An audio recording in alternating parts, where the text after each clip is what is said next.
point of this video is not to demotivate you from your studies. If you're currently giving your exams, give it your best shot. You're making your own future easier for yourself.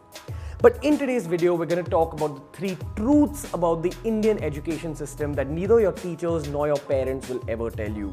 They're real life skills, so if you've been a part of the Indian education system at any point in your life, I highly recommend that you watch this particular video till the end. Truth number 1. You're made to believe that marks really matter and marks will decide your future because your teachers tell you so. Your marks are only going to determine the initial ease in the initial phase of your career. For the rest of your career, it's down to your real world skills and the amount of work you put in. So why are marks such a big deal in the Indian education system? Firstly, understand the word institutionalization. Institutionalization happens to a human being when they spend most of their life under one single business or one single organization. Most teachers, tuition teachers, school teachers, coaches are all institutionalized, and it's not their fault. Their entire life is spent in a school. And that's why they give more importance to marks than the real world gives. Now, when a teacher is at the forefront of a class, when a teacher is giving a lecture, they'll always project marks like they're the most important thing in the world. And that's why a lot of students get affected by that thought process. That's called institutionalization. Realistically speaking, you only spend about 25% of your entire life in your studies, in school or college. So those marks will determine only that 25% of your life. After college, the rest of the 75% begins. Now, most teachers will tell you that in that 25% of your life, your marks are going to determine the rest of your life, the rest of that 75% of your life. But that's not true. Teachers believe so because their 75% is still spent in school. Even your teacher's performance is decided according to your marks. That's why usually teachers will put pressure on you to do well because their performance depends on it. Now, obviously, teachers have the best interests of their students in mind. They want their students to do well. But a lot of teachers might make you believe that that first 25% of your life's performance will determine the rest of your life, and that's not true at all. The rest of your life is determined by your real world skill set. Truth number 2. You're going to learn more from your friends than you'll ever learn from your teachers. Your teachers might teach you how to work hard, and if they're really good teachers, they might teach you ethics, they might teach you morals in life. But your friends are going to teach you the skills that are going to help you get ahead in your career. Realistically speaking, you're going to have one of 2 job profiles. Either you're going to work in some kind of business or some kind of corporate field, or you're going to have your own business. Now, in both those situations, your number 1 skill required is communication skills. How well you're able to talk to people, and more importantly, the clarity of your own thought. How well you're able to take your thoughts and throw them out into the real world. You know, the clarity of your thought and the confidence with which you talk to your best friend, you want to be able to do that with your employees, your teammates, your bosses, your clients, everyone in your life. Communication skills are your number 1 weapon that you learn from school. Skill number 2 that you pick up from your friends: teamwork. Empathy, the ability to understand another person's perspective, one of the most crucial traits in life. Now, in life, you're only going to get so far if you choose to work alone. If you really want to make it big, if you want to build some kind of big business organization, or if you want to get ahead in your corporate career, it's all about how well you work with your friends.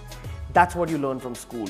Learn teamwork, work on group projects, learn how to work with other human beings, learn how other human beings' minds work, and your own career will benefit from it. Truth number 3, possibly the most shocking truth of all: the Indian education system may not be meant for you from a biological perspective. So let me explain. Everyone's brain is made up of 2 hemispheres, and each of those hemispheres is responsible for different daily activities and different kinds of thought processes. So depending on your genetics, you either fall into club 1, where the left-hand side of your brain is a lot stronger than the right-hand side of your brain. So if this is the case, you're possibly more logical, you're better at mathematics and problem solving, and you're possibly better at languages. You love working within a structure, and you'll be a fantastic corporate employee. And in most cases, the Indian education system does justice to this kind of person. But club 2 is where it gets a little bit interesting. People who have a stronger right-hand side hemisphere. They're more inclined towards creativity, towards art. They like thinking in free space. They're possibly better at visualization and physics as well. But if you're able to think in free space, that's the crucial point. That means you don't like working in a structured format. And the Indian education system is exactly that, a structured format. Two important people to take note of, Rabindranath Tagore and Yoganand Paramhans. They both tried launching education institutions in India which were meant more for the right-hand side brained people. But that didn't work out so well. Now, these institutes believe that every student is different. So the subjects taught as well as the kind of culture in these institutes was made both keeping left-brain students in mind and right-brain students in mind. The subjects were both artistic, creative, but also scientific and mathematical. There was something for everyone, so that once you graduate from school, you'd get to pick any kind of career that you wanted and you would be kind of prepared for that career because of the education that you've got in that particular institute. For some strange reason, these institutes haven't lasted the test of time. They haven't been able to fight the test of time. What has happened is that educational institutes have come up in India where we focus a lot more on only the scientific and the logical side of things. That's fantastic for students who are more left-brain, the ones who like logic, science, structures. But what about the students who are right-brain? If you're someone who's more creative, more artistic, more entrepreneurial, you don't like working in structures, you may not be able to get along with your teachers, and that might be a telltale sign. Be careful about choosing a career. So after we've spoken about these three truths, what are the takeaways? Takeaway number one is that you can't really hack the education system. It's built the way it is, it's not going to change overnight. So instead of sulking about it, instead of saying, I'm right-brained, I don't want to study, study. Get past it. Get past that first 25% of your life. But very importantly, when you get done with that 25%, choose a job that will suit your strengths. If you feel like you're more right-brained, don't choose a corporate job, don't go for an MBA. Of course, if you're left-brained and you like working in structures, in systems, an MBA is the way to go, a corporate job is the way to go, logic is the way to go. Continue on the same structured path that you're on right now. But for the rest of us who are right-brained, entrepreneurship, artistic jobs, things like that, that's what you got to go for.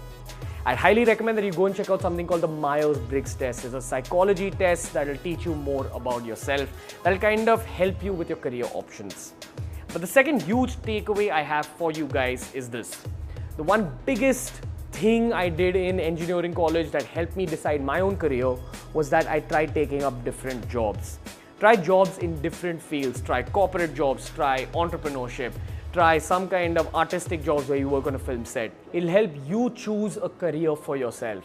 And trust me, there's nothing sadder than a person who spent 20 to 30 years of your life, especially in that 75% zone, on a job that they don't enjoy. The 75% of your life should be the best phase of your life, even if you've not enjoyed the first 25%. If your exams are on, keep studying, get marks. It'll make the initial phase of that 75% of your life much easier. But more importantly, be self-aware. Don't be influenced by what you've been told since you are a child. You aren't your marks. If you're successful in your studies or if you fail in your studies, it really doesn't matter.